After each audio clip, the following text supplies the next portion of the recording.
আসসালামু আলাইকুম ওয়া রাহমাতুল্লাহি ওয়া বারাকাতুহু। নিয়ে আসছি শেয়ার বাজার বিশ্লেষণ।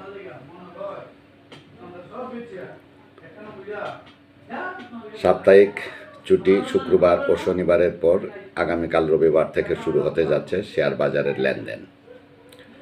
আজ শনিবার তত্ত্বাবধায়ক সরকারের অর্থ উপদেষ্টা ডক্টর সালেউদ্দিন আহমেদ সিরডাপ মিলনায়তনে শেয়ার বাজার সম্পর্কে এক বক্তব্যে বলেছেন যে আপনারা অস্তিত্বহীন জেড ক্যাটাগরির শেয়ার মহা আনন্দে কিনছেন।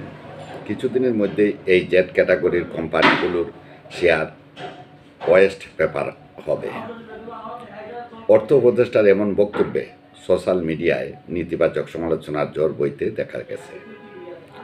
বিনিয়োগকারীদের অনেকেই বলছেন তার এই বক্তব্যে বাজারে নেতিবাচক প্রভাব পড়তে পারে।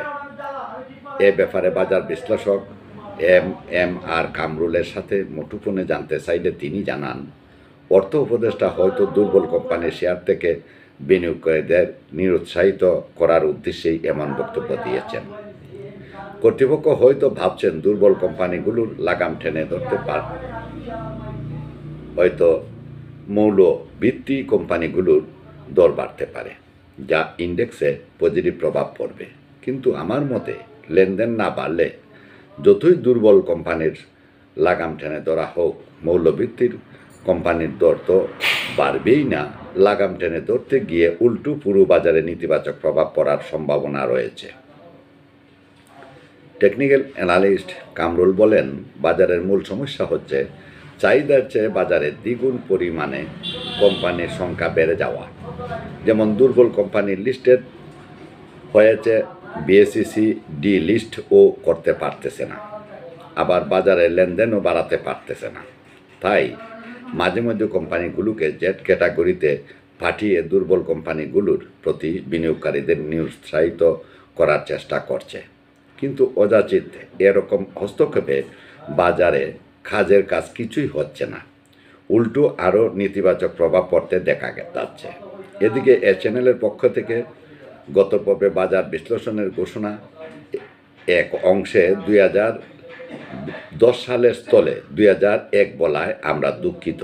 আসলে 2010 সালের পর বাজারে যে আস্থার সংকট তৈরি হয়েছিল, সেই আস্থা কোনো কমিশনই ফিরিয়ে আনতে পারে নাই।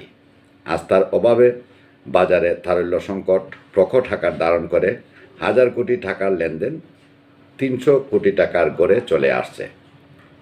প্রিয় দর্শক, শেয়ার খবর 24 ইউটিউব চ্যানেলের পক্ষ থেকে আপনাদের সকলকে জানাই আন্তরিক শুভেচ্ছা ও অভিনন্দন।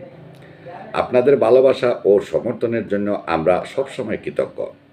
আপনাদের অবিরাম সমর্থন আমাদেরকে প্রতিনিয়ত অনুপ্রাণিত করে আপনাদের কাছে সঠিক ও নির্ভুল তথ্য পৌঁছে দেওয়ার জন্য।